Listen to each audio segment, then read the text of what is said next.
Okay, so let's dive right in. What does limn actually mean? Let's get the basics down. All right, so fundamentally it's a verb. And one of its oldest recorded meanings, going way back to the late 1500s, Oh, is literally to draw or paint something on a surface. so like an artist limbs a landscape, physically painting it. Precisely. That real hands-on visual sense, but it doesn't stop there. Okay. It also developed a meaning of outlining something, but not just sketching, it's outlining in clear, sharp detail, defining the edges very precisely. So like delineating something, making the form clear. Exactly. Delineate is a great synonym there. And then it broadens out even more How so? to mean describing or portraying something often really vividly, but with words. Ah, so moving from pictures to language. Right. You could say a novelist limbs a character, meaning Yeah. they describe them in sharp, vivid detail, or you could limn a historical period. Okay, so it travels from literal drawing and painting to precise outlining and then to vivid verbal description. Interesting path. It is. It keeps that core idea of clarity and definition throughout. Now, you mentioned the spelling, L-I-M-M-M. How do you actually say it? Okay. Because my brain wants to pronounce that N. Ah, yeah, common point. It's actually pronounced lim, just like L-I-M. Limb. The N is silent. Completely silent. That feels like a classic English spelling trap. Yeah. The silent N after an M at the end of a word. It totally is, and our sources actually point this out. Merriam-Webster has this neat list of silent letters, and lim is right there in the category of silent and N after M at the end of a word. What's its origin story? Okay, this is where it gets really cool, I think. The sources show it traces back, ultimately, to Latin, Latin. Makes sense for an older word. to the verb illuminare, Illuminary. Wait, like illuminate. to light up. Exactly. Yeah. To light up, to make bright. And that connection is key to its first big use in English back in the Middle Ages. Okay. It was the word used for illuminating manuscripts. Decorating those incredible medieval books with gold leaf and bright colors. Precisely that. Making the pages literally bright, colorful, visually stunning, illuminated. So the word lim originally meant to bring light and color to a page. That's actually beautiful. Isn't it? It started with this very specific, detailed craft, but then its meaning started to stretch. How did it expand?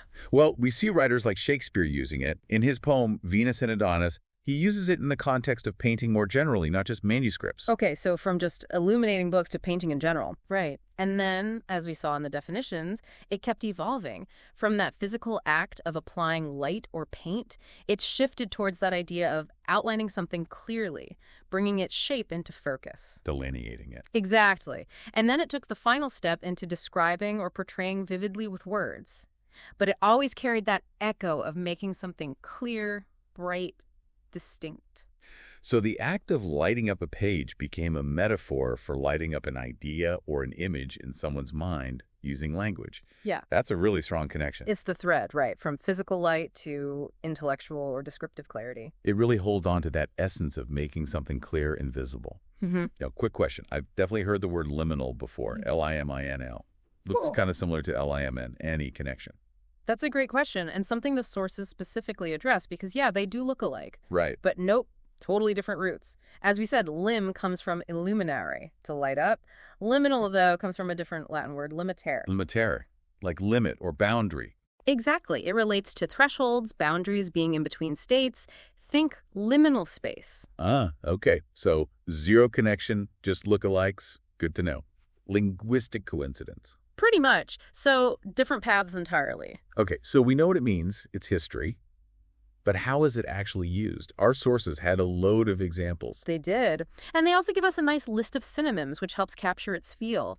Delineate, depict, describe, draw, image, paint, picture, portray, render, set out, sketch. That list itself shows the mix, doesn't it? The visual roots, draw, paint, sketch, alongside the more descriptive ones, describe, portray. It really does, but maybe instead of just listing, let's look at how it's used in some specific sentences from the sources. Why choose lim over, say, describe? Good idea. Okay, here's one. The politics of illness have rarely been limned with such clarity and grace. Limned with clarity and grace. See, that feels stronger, more precise than just described. Yeah, it does. What's the extra flavor limned brings there? I think it suggests outlining the complex shape of the issue. Not just talking about it, but drawing its contours, making the intricate details sharp and visible for the reader. It really leans into that outline and clear, sharp detail aspect. Okay, I get that. It's about the precision, the careful definition of a complex topic. Yeah. How about for people? There were examples like characters both well-limbed and inordinately sympathetic. Well-limbed characters. Again, it implies more than just well-described. Right. It suggests the author has really defined them, given them sharp features, clear motivations, depth. They're not fuzzy outlines. They're clearly drawn figures in the story. So the clarity and sharpness of the portrayal, how distinct they feel, like their inner workings are outlined for us. Exactly. It's about giving them definite form. Now here's a really interesting one, stretching the meaning. Musicians limn emotions with the sounds they make. Whoa, limning emotions with sound. That's pretty far from painting manuscripts. It is, but it still holds on to that core idea of portrayal, of making something vivid and distinct. How does that work with sound? Well, the idea is that the music isn't just vaguely suggesting an emotion. It's actively shaping it, outlining its contours, giving it a clear form for the listener through the sounds, like painting an emotional landscape with notes instead of colors. Painting with sound. I like that. Yeah. Using audio to bring an emotion into really sharp focus.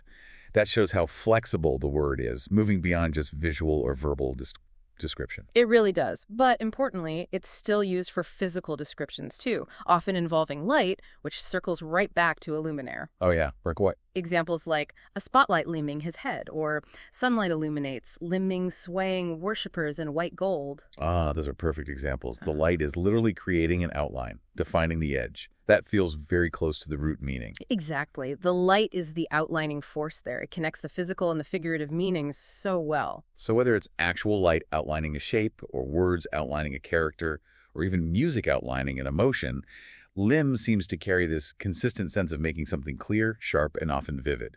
That's the heart of it, I think. It's chosen when you want to emphasize that clarity and precision in the portrayal, not just showing, but defining.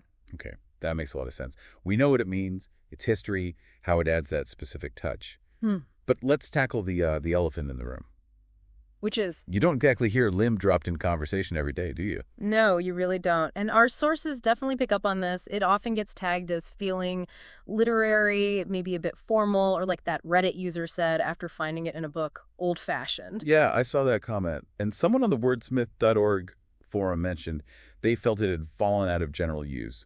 They remembered seeing it more in, like, 1970s magazines. Right, compared to hardly ever seen now. There was that really striking story from the Columbia Journalism Review about the Baltimore Sun newspaper. Oh, yeah, the headline incident. They put LIMN right on the front page. The headline was, "Opposing Votes, LIMN Difference in Race." Using LIMN on page 1, that takes some confidence. It does. And apparently it really annoyed at least one reader. Annoyed how? This reader, described as very well educated, magna cum laude, Phi Beta Kappa. Okay, credentials established. Right. They wrote in saying they had never encountered the word limb before and thought using it in such a prominent place was, quote, unbelievably arrogant and patronizing. Wow. That's a strong reaction to a vocabulary word. Yeah. Felt excluded, I guess. Yeah, seems like it. But the newspaper's production manager had a really interesting defense. What did they say? He basically argued that bumping into words you don't know, like limb, is actually a good thing. It prompts you to grab a dictionary, look it up, and then you've added, as he put it, another little brick to the wall of their vocabularies. Huh? And once you do that, the word becomes yours forever. I kind of like that perspective. It reframes the confusion. It's not a barrier. It's an invitation to learn something new. Here's a cool word. Go find out about it. Exactly. And the author of that CJR piece seemed to agree, even though they admitted being initially confused by the whole situation themselves. They saw the value in these less common words for expanding vocabulary. They even coined a term for it. What was it? Propedeutic confusion. Propedeutic, meaning like introductory teaching. Yeah. So confusion that actually teaches you something. Confusion that leads to learning. Propedeutic confusion. That's brilliant. It perfectly captures that idea that sometimes being a little bit lost is actually how you find something new. It really does. And it highlights how language isn't static, right? Words drift in and out of common use. Limb might not be part of everyone's everyday chat right now. And finding it might cause that little moment of propedeutic confusion, but it's still there, especially in writing that values that precision and vividness we talked about. So wrapping this up, LIMN started with bringing literal light and color to manuscripts. Yep, from Illuminer. Evolved to mean outlining things sharply, then describing them vividly with words. Keeping that core of clarity. It hangs out with synonyms like depict, delineate, portray, but adds that specific nuance of sharp definition. Right.